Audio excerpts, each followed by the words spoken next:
أو الموبايلات أصبحت ضرورة لمواكبة الموضة. مشاهدينا، بما أنه الهاتف النقال أو الموبايل ضرورة هذا العصر، أصبحت أيضا الإكسسوارات الخاصة في موضة.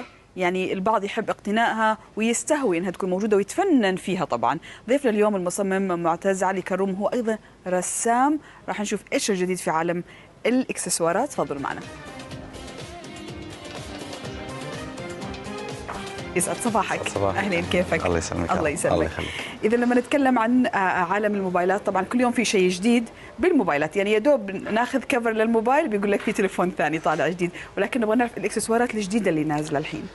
طبعا احنا غيرنا، كنا نعمل مثلا الايفونات اللي هي بالذهب الخالص عيار 24. عندنا الموجود الراديوم الذهب الابيض. نعم. عندنا الذهب الاصفر بالوانه المختلفه. الروديوم يعني مطلي. الروديوم مطلي بالذهب الابيض. نعم. عيار 24. طبعا نحن طورنا الموضوع لانه ندخل الاكسسوارات عليه. مثل مثلا عندنا طبعا بالاضافه لذهب الاحمر وذهب الروز. طورنا الموضوع ليصير عندنا بالجلود. عندنا جلد الافعى مثلا، جلد التمساح، ممكن نحط عليه على الموبايل بالاسم والصوره المطلوبه. اذا هذه انواع الجلود عاده بتستخدموها وانتم بتطلوها طبعا حسب طبعا التليفون كامل بيكون ذهب عيار 24 قراط وبيتلبس فوقه هذا النوع من الجلود. حلو. هل بيتاثر الجلد او بيتغير او انه بيظل مثل ما هو؟ ما بيتغير ابدا. ممتاز. حلو. مع ضمان كامل. ممتاز. طيب هذه بالنسبه للجلود. اشوف هنا كمان في ماذر اوف بيرل. هاي بالنسبه للجلود. طبعا في عندنا بالنسبه عندنا الصدف. هذا الصدف طبعا بيكون بهذه الطريقه. نحن بنحوله بهي الطريقه. المرحله الثالثه بيتركب على الموبايل الذهب عيار 24. وهذا بيتلون صح؟ بيتلون. عاده بيكون المذر اوف بيرل بيكون نفس هذا الابيض العادي واللي فيه انعكاسات طبعا، بس انتم بتلونوه. طبعا عندنا كل الالوان بحكم اختصاصي كرسام. بقدر الون اي نوع من انواع الصدف. حلو. لما تقول رسام، يعني غير التلوين ايش كمان بتختص فيه؟ موضوع عالم الاكسسوارات. نحت على الموبايلات، الرسم على السيارات. نحن كمان عندنا خط طلاء انتاج بشركه فيرست يونايتد جروب باداره السيد انس هرموش، بوجه له تحيه، بسوق الحره بعجمان. طبعا هي من هاي الشركه نحن رسم على السيارات، رسم على الموبايلات، نحت يدوي. حلو. هذا يبغى لنا موضوع حلقه ثانيه على موضوع السيارات. انا من عالم يعني عشاق السيارات. نحن جبنا ما خف حمله يعني. نعم اكيد. المره الجايه حنطلع برا المبنى. لاحظت اهتمام بالاكسسوارات هذه. طبعا احنا السيدات اللي عندنا بعض الاحيان هوس لدرجه انه حتى الشاحن بيكون ملبس كريستال. صحيح. طبعا الرجال ما اكيد. الرجال لا الرجال بيشتروها هدايا للنساء. نعم. طبعا هذا الكريستال نحن حبينا نختلق افكار جديده. افكار جديده اللي هي الاكسسوارات تكون عرض كامل. نعم. من الشاحن، من قلم، من ميداليه السياره، اي شيء بيخص اكسسوارات يكون طائم مع الهاتف. حلو. هذا القلم طبعا. هذا القلم والشاحن والسماعات. حبيت. وبعدين وبيجوا منه الوان طبعا صح؟ جميع الالوان. حلو. طيب والسماعه نفس الشيء، وحتى القطعه الصغيره حقت الشاحن كمان مهتمين في تفاصيلها. صحيح. انه يكون نفس الشيء مركب عليها كريستال. صحيح. طب حلو.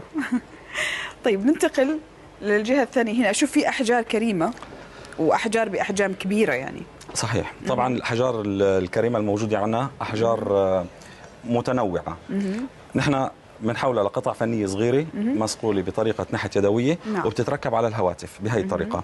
طبعا الاحجار نحن مشان ضمانه الجوده للكاستمر اللي عندنا، نحن عندنا جهاز طبعا هذا شكله كاشف الاحجار، انه مباشره بيعطينا الاسم الحجر انه حقيقي وشو اسمه.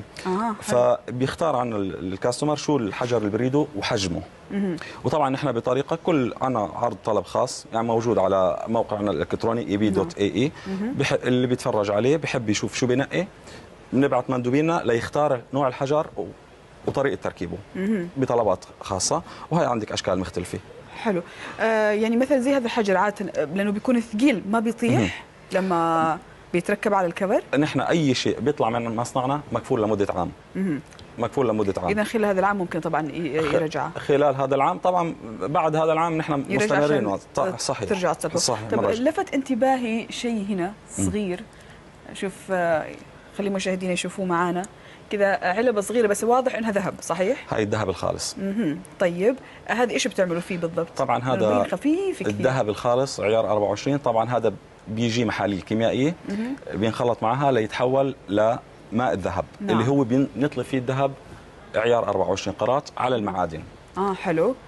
طيب نرجع مرة ثانية للجزئية هناك، لأنه لفت انتباهي بما أنه الجلد عادة موجود عندكم، معناته أنكم تقدروا تعملوا فيه أي حاجة حتى داخل في السيارات اللي حكيت عنها قبل شوي. صحيح، حتى الكريستال والجلد والصدف بتلبس داخل السيارات. لا حد يقول قدامي كذا مو كويس أبدا. طيب وبالنسبة كمان للنحت لأي درجة إنه يكون صعب أو سهل؟ أنا أشوف في لوجوز مثلا مختلفين، شعارات دول. طبعا اي شعار دوله او اسم او صوره او صوره شخص، اي حد حابب يهدي شخص باسمه او صورته او شكله، نحن قادرين نعمل اياه. عندنا الات بتعمل اذا حابب على ماشين. هلا بنشوفي مثلا بيختلف الموضوع بين الكتابه بالماكينه وبين الرسم اليدوي. نعم. اللي هو النحت اليدوي. لانه عم نشتغل باحتراف على الهاتف ليطلع من عنا بدون ما يرجع. مثلا عندك الكتابه، هاي كتابه يدويه، هاي كتابه بآلي مثلا. نعم. او ايش الاختلاف؟ الاختلاف انه الماكينه ممكن نعملها بالماشين، بس الحفر اليدوي بيكون مهني اكثر، هذه بتكون فلات دقيق اكثر. نعم اكيد. طبعا يعطيك الف عافيه، شكرا لك معتز. وطبعا اتوقع انه يعني كل المشاهدين سواء كانوا رجال او سيدات كل واحد يكون عنده ذوق وكل واحد يكون عنده اتجاه معين سواء في عالم السيارات او في الهواتف. شكرا لك وشكرا لوجودك. شكرا. تسلم، شكرا لك جزيلا. بالموبايلات يعني يا دوب